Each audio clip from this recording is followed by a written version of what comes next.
Fala galera! Estamos aqui para mais uma aula de arte visual com a professora Leila, para a gente estar analisando a nossa obra do PAS 2, intitulada Maria Antonieta com Rosas, da pintora Lebrun.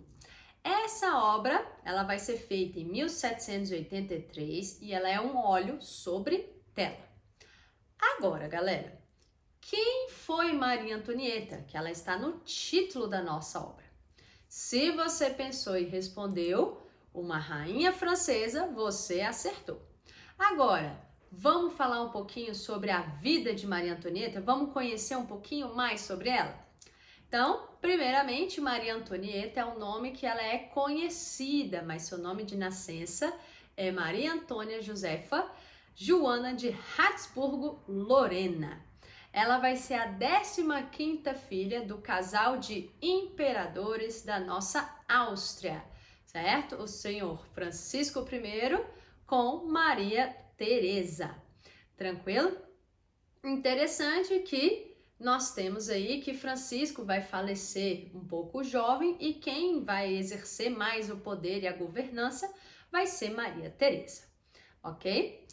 Maria Antonieta vai viver entre 1755 e 1793, certo? Tendo a sua vida interrompida aos 38 anos de idade, quando ela foi guilhotinada lá na França, que a gente vai falar um pouquinho mais para frente por que isso acontece, certo? Bom, fatos interessantes da vida de Maria Antonieta. Primeiro, Maria Antonieta vai ter um casamento arranjado, certo? Com o nosso Delfim Luiz Augusto, né? O nosso Duque de Berry, que é neto de nada mais, nada menos do que Luís XV. Olha que interessante, certo? Então, nós temos aí um casamento arranjado, sendo realizado em 1770, com Maria Antonieta apenas com 14 anos de idade e um casamento, gente, feito por procuração. Olha que interessante, certo? Eles vão se casar antes mesmo deles se conhecerem. Quem vai estar na primeira cerimônia representando, certo? O nosso Luiz Augusto vai ser o próprio irmão de Maria Antonieta, certo? O que é interessante a gente saber sobre essa união? Ela vai marcar a união, certo, de dois grandes territórios naquela época. A gente vai ter a união da Áustria com a França. Isso vem para parar os conflitos que você tinha fortemente entre a França e a Áustria. Tranquilo? Interessante, tá bom? O casamento oficial só vai acontecer um mês depois, assim que Maria Antonieta faz o casamento com a procuração, certo? Ou seja, o casamento à distância, mas legalmente, ela vai viajar da Áustria para a França, certo? É até um pouquinho doloroso para Maria Antonieta, porque quando ela entra, né, quando ela passa ali na fronteira, ela é obrigada a deixar tudo que era dela da Áustria, para ela só ter coisas agora francesas, certo? Então pensa um pouquinho aí em você, se você ia gostar de você sair do seu país e você ser obrigada a largar tudo que te lembre o seu país natal, né? Então, só para a gente entender um pouquinho o psicológico de Maria Antonieta, certo? Bom, e aí, finalmente, o casamento vai ser realizado, né, no deslumbrante Palácio de Versalhes. Agora, finalmente, né, Maria Antonieta vai conhecer nosso rei Luís XV, tá bom? E vai conhecer também o seu esposo, tá bom? Da união dos dois, a gente vai ter aí que vai ser gerado 4 filhos, 2 homens, 2 mulheres, certo? Só que, infelizmente, somente uma das filhas vai atingir a idade adulta, certo? Por conta disso, né, muita gente vai dizer que Maria Antonieta gostava muito de criança e como ela perdeu muitos de seus filhos, ela vai acabar adotando os filhos de seus criados para ela poder criar, tá bom?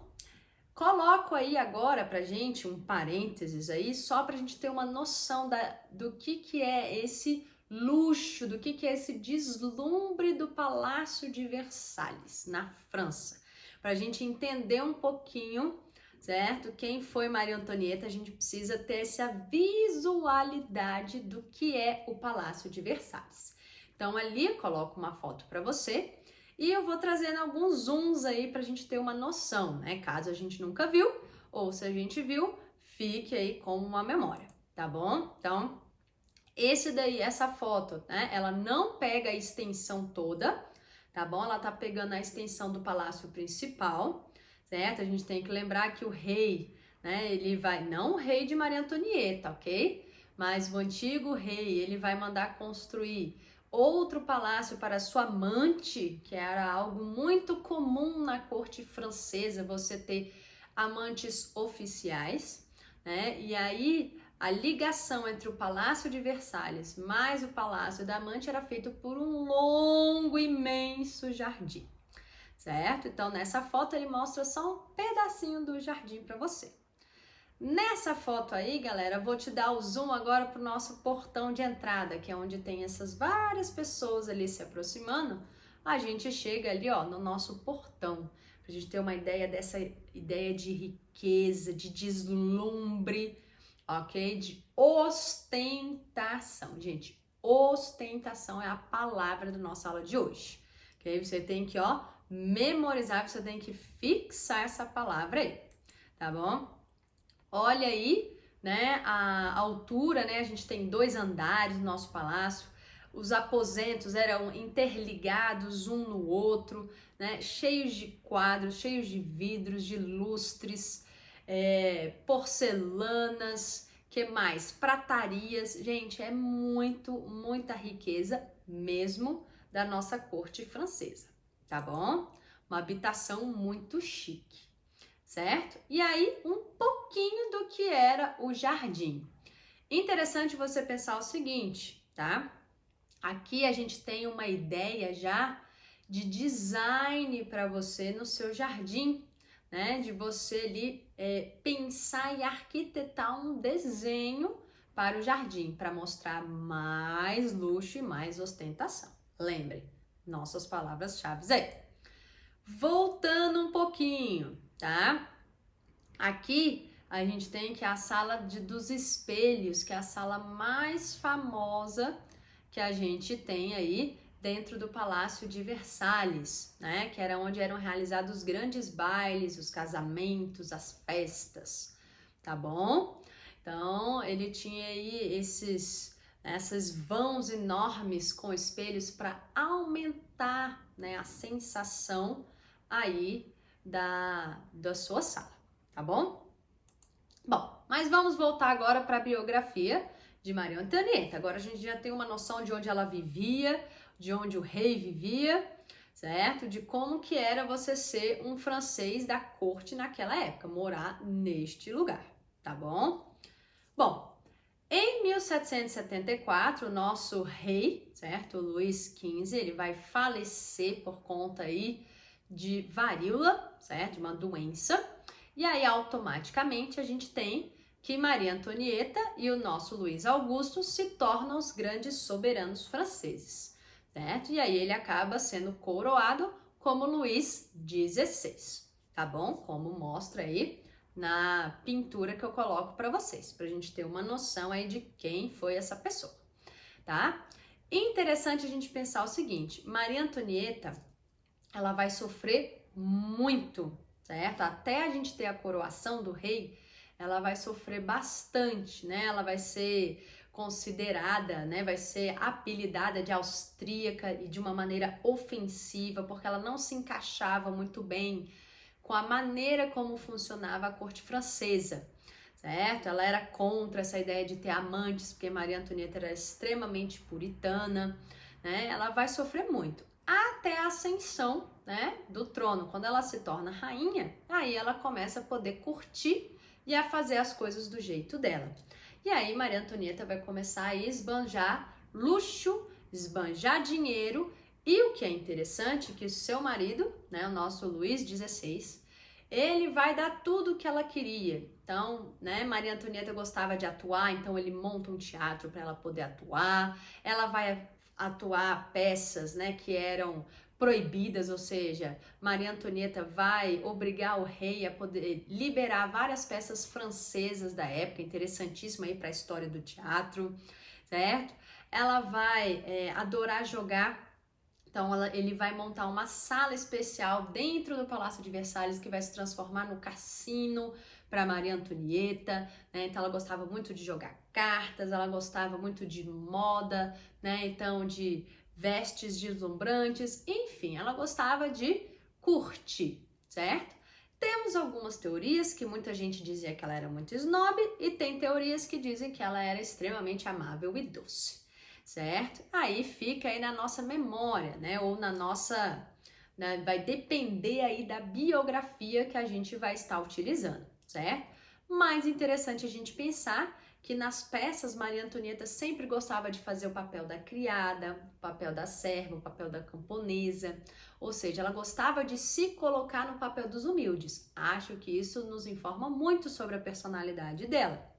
Certo? Faz a gente pensar um pouquinho de que ela tinha sim, né, um pensamento próximo aí dos criados. Lembra que ela adotou, né, os filhos de escravos não. Maria Antonieta, ela vai adotar, né, os filhos aí dos criados dela, depois deles terem morrido. Então, assim, acho que isso diz um pouquinho sobre ela, certo?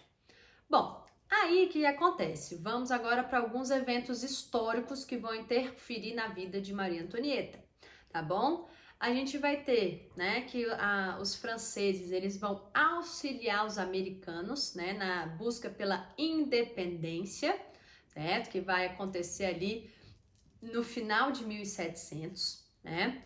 Depois, em 1788, nós temos aí que vai vir um ano de uma colheita péssima, aí a gente vai ter uma grande revolta de camponeses, e aí isso vai gerar grandes conflitos, né? Luís XVI vai ser conhecido por ser um rei não muito impositivo, né? Então acaba aí que tudo que ele tentava fazer virava ali do avesso contra ele, né? Então todas as assembleias que ele fez para as pessoas tentarem favorecer elas se invertiam e iam contra ele, inclusive toda a corte e a aristocracia da época.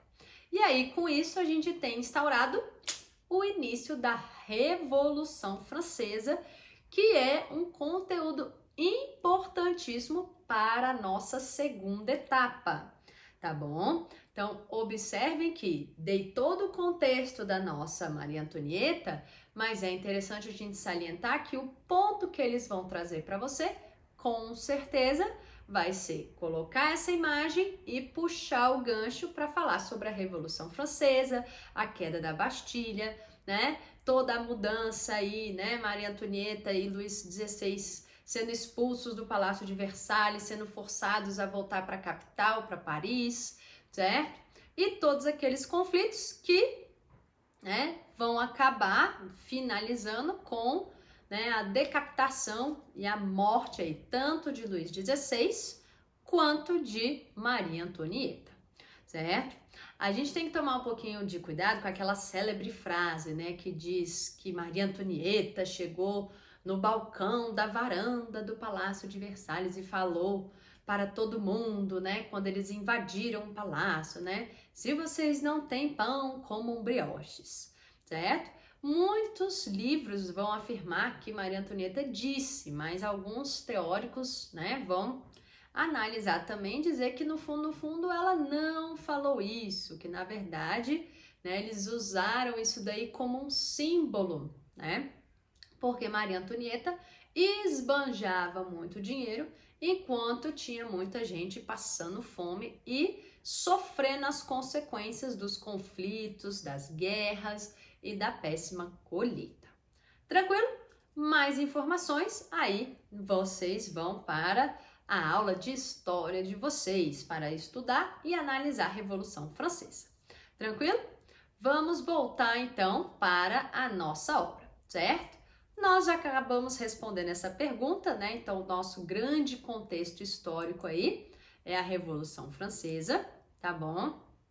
E que é interessante também a gente falar um pouquinho sobre a biografia de Le Brun, tá bom? Então, Le Brun tá bom? Vai ser uma pintora, isso é muito importante, uma pintora mulher, certo? Lá no País 1 a gente falou da Artemisia Gentileschi, né? O quanto que ela sofreu na biografia dela, né? Você ter uma pintora mulher com reconhecimento é algo dificílimo. Aqui não vai ser diferente, tá bom? Elisabeth Louise Vigée-Lebrun, como uma boa francesa, vai sofrer muitos preconceitos na sua trajetória artística, até ela conseguir um reconhecimento em vida, tá bom? Vai viver de 1755 a 1842, tá bom? Vai deixar aí um legado artístico gigantesco, tá bom? Entre aí 660 obras, né, em que ela vai pintar retratos, lembrando que retrato você está pintando a pessoa e tradicionalmente fazendo esta angulação que eu tô colocando para vocês, tá? E pinta aí mais de 200 paisagens, tá? Como que Lebrun vai ter seu reconhecimento, tá bom? Quando ela se torna a pintora oficial da corte francesa de Maria Antonieta. Ninguém mais podia pintar Maria Antonieta, somente Lebrun, um grande privilégio, tá bom? Por que que Lebrun vai ser a nossa pintora oficial, tá? Porque a gente tem que as outras pintoras e pintores retratavam Maria Antonieta um pouco mais próximos da realidade e Lebrun não. Lebrun criava uma idealização e isso fascinou Maria Antonieta, pois ela estava sendo representada mais bonita do que ela é na realidade, tá bom? Bom, um pouquinho da trajetória artística dela, tá? Em 1774, Lebrun, ela vai ser aceita na Associação de Pintores da Academia de Saint-Luc, e isso com certeza vai fortalecer a sua carreira. Porém, vai causar polêmicas, porque na escola de arte é tradicional, tá bom? Isso é até hoje, você trabalhar com modelo vivo. Que é isso, prof? Tá? É uma pessoa, ela faz uma pose nua, enquanto os nossos pintores vão desenhar e pintar as suas telas para eles estudarem a anatomia humana, tá bom? E obviamente isso vai criar um escândalo na academia, né? Ou seja, uma mulher pintando um homem nu na sala de aula. Vai dar o maior bafafá, tá bom? Mas ela conclui seus estudos, né? E acaba se tornando nossa grande pintora do período. Observação importante, certo? Nós temos aí que a produção de Lebrun, ela vai acontecer entre o Rococó e o Neoclassicismo, certo? Então, em alguns livros, eles colocam algumas das obras de Lebrun como sendo do Rococó, alguns outros artistas enquadram ela como sendo do neoclassicismo, tá bom? Então, para nós, a gente vai considerá-la como uma artista de transição, tá bom? Então, essa vai ser a ideia principal para a gente aí em relação ao nosso período artístico, tá? Bom, mas e aí? Se ela é uma artista de transição, essa obra aí, ela tá mais próxima do que é o Rococó ou mais próxima do que é o neoclassicismo? Ou ela se enquadra nos dois? A prof vai dizer que ela se enquadra muito no Rococó, por conta das nossas características, certo? Primeiro, você sabe de onde vem a palavra Rococó? A palavra Rococó, ela vai vir, tá bom? Da palavra rocaille, né? Que significa, né? Ornamentação em pedra, significa decoração. Então, o Rococó, ele vai começar na arquitetura. Por isso, a prof mostrou fotos para vocês do Palácio de Versalhes, que ele é um palácio do período Rococó, certo? Então, nós temos aí que a ornamentação, o adorno, o exagero, certo? vai ser a palavra associada ao termo rococó. Rocaille, decoração, coisas em espiral, certo? Em formatos de conchas. Essas eram as principais decorações que ocorriam nos palácios, certo? Nas casas que eram construídas dentro dessa estética, tá? E aí, por isso, nós temos aí, né, que a nossa obra ela vai se aproximar muito dessa ideia. Lógico que agora você não vai ter conchas e não vai ter espiral aparecendo, mas lembra do título da nossa obra, certo? Nós estamos ali, né, numa obra em que eu tenho Maria Antonieta com rosas, certo? Ou seja, eu tenho a temática floral aparecendo, a temática da paisagem, certo? Ou seja, acaba se enquadrando muito fortemente no que é o rococó. Até porque, se a gente for pegar o tema central da obra, se enquadra perfeitamente no que é o rococó. Qual é o nosso tema principal? Retratar a aristocracia de uma maneira pomposa. Adoro essa palavra, gente. Ostentação, luxo e pomposidade são as nossas palavras chaves para o nosso período, que casam perfeitamente com o que é o rococó, certo? Ou seja, eu quero sutileza, né? Ou seja, é uma leveza, é uma delicadeza a representação da nossa Maria Antonieta nessa tela, certo? A gente tem essa ostentação, então se você for reparar, nós temos, né? Sutilmente, a gente tem o tipo de tecido, né? Então você tem o cetim com a renda, você tem o colar de pérolas, você tem a pulseira de pérolas, você tem o chapéu de penas, ou seja, muita ostentação para mostrar riqueza. Só que você mostra essa riqueza, essa opulência de uma maneira muito exagerada, muito pomposa. Só que o interessante é que ela é delicada, ela é suave para você na composição, certo? Então isso é muito interessante, né? A maneira como ela está, a pose como ela está, é uma pose extremamente aristocrata e que casa direitinho pra gente aí com o que é o nosso rococó. Tranquilo? Beleza? Bom, qual linguagem da arte ela vai se enquadrar? Ela vai ser uma obra figurativa e uma obra naturalista, certo? Porque eu tenho uma representação aí extremamente exagerada em relação a detalhes, tá bom? É um nível de detalhes absurdo na nossa composição, gente. Cada traçado, cada jogo de luz, cada sombra ali, ela vem precisamente para aumentar a riqueza de detalhes, tá bom? Temos aí que ela vai ser uma composição, né, galera? Assimétrica, tá bom?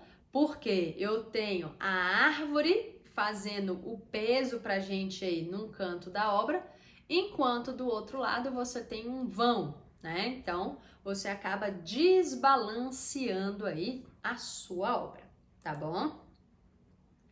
Luz, interessantíssimo. Quais são as luzes utilizadas aqui, certo? Nós temos uma luz irreal, então que é uma característica do rococó, trabalhar com aquela luz que ela é uma luz fake, ela é uma luz inventada, certo? Então, essa luz, o que acontece? Se você observar bem a postura dela, a luz brota da figura, a luz emana de Maria Antonieta, certo? Ela está extremamente brilhante no rosto e na nossa região peitoral. É como se ela tivesse luz própria. Tem coisa mais pomposa, mais aristocrata do que essa, galera? Tem não, né? Só que a gente não vai ter só essa luz irreal, né? A gente tem também uma luz difusa para você lá na paisagem, tá bom? A paisagem, gente, vem aqui só para complementar a imagem e mostrar, obviamente, mais pomposidade dela, né? O fato de você ter a roseira do lado dela, a natureza atrás para mostrar, olha que legal, olha que bonito o jardim onde Maria Antonieta circula, certo? Esse é o pensamento, certo? Mostrar a ostentação da aristocracia, beleza? Massa! Aí olha que bacana, a gente tem dinamismo, galera? Tem, só que o dinamismo aqui, ele vai ser suave, ele vai ser delicado.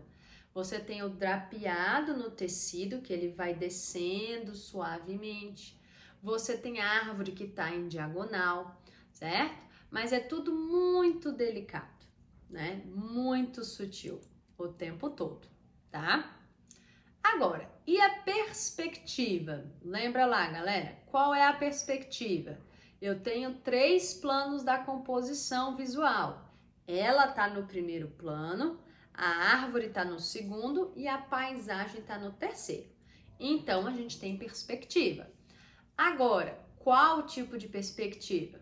Nossa perspectiva tradicional, a perspectiva linear, tá bom? Ou seja, um único ponto de fuga no fundo da nossa obra, beleza?